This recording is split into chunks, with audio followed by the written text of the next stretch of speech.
Nagsara na ba talaga yung skincare brand ni Miss Toni Fowler na Fowler and Beauty? Well, akala ko nagsara na nga. But, upon my research, meron pa rin silang website and meron pa rin silang TikTok account. And dun sa website nila, makikita niyo yung displayed products at pwedeng mag-check out at makakapagbayad through PayPal.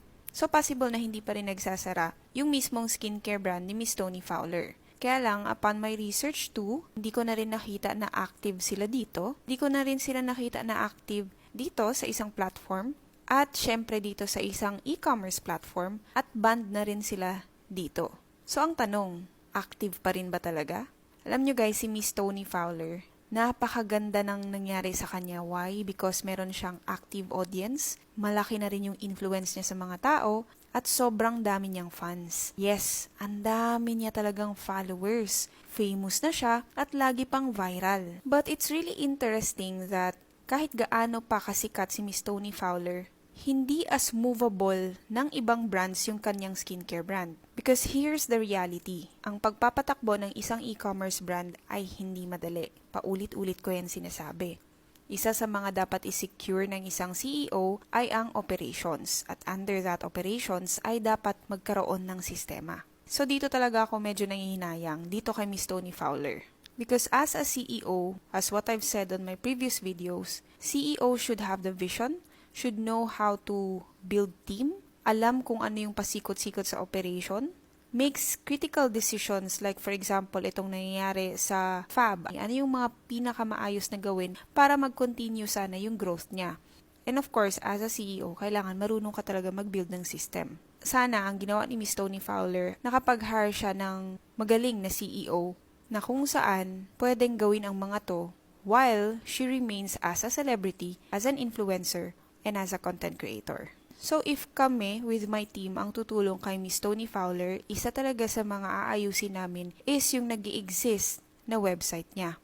So ang pinakagagawin namin is to optimize her website, particularly yung homepage niya na kung saan sana magkaroon ng clear messaging dito. So sa homepage, dapat sa una pa lang makikita na yan kung ano yung problem na sinusolve ng kanyang produkto or ng kanyang brand. Critical talaga ang homepage. Dito sa homepage, makikita natin yung tinatawag natin na hero banner. Now, if we will try to check, ito yung kanyang hero banner. Ang hirap ng messaging, hindi ko maintindihan kung anong ibig niyang sabihin dito. Few of the websites that we did are this one, with Medieval. We also did MQ Cosmetics. And of course, isa to sa mga nagawa namin is with White. Latest na nagawa namin is with Arvion, the biggest pistachio supplier here in the Philippines. Aside doon sa homepage, kailangan ay makapag-build na rin ng trust yung brand sa kanyang mga visitors. Dapat may mga reviews or social proof na nakalagay doon. And of course, since celebrity naman si Miss Toni, sana nalagyan doon ng mga media features. Aside from that, kailangan sana may retention strategy doon sa kanyang website na kung saan may ginawa silang email marketing and loyalty programs. These are just some. And sana yung website niya ay conversion-driven. Ibig sabihin, isa sa mga dapat inayos niya is yung call to action niya doon sa mismong product page para mas madaling makakonvince ng mga buyers. When I checked on Miss Toni, napakaganda ng kanyang product. Isa sa mga nagandahan ako is yung Foreplay, which is the cleansing balm. And I haven't seen anything like that in the Philippines. So, Miss Toni, if babalik ka man, at palalakasin mo ulit yung skincare brand mo, let me know, and definitely this can be a great product and a great brand na pwedeng mailabas ulit sa market. Always remember guys, when you do an e-commerce business, napakadali kumuha ng traffic or ng cold customers, especially with affiliate marketing, influencer marketing, and the paid ads out there. Pero challenging talaga na gawing buyer ang isang cold customer.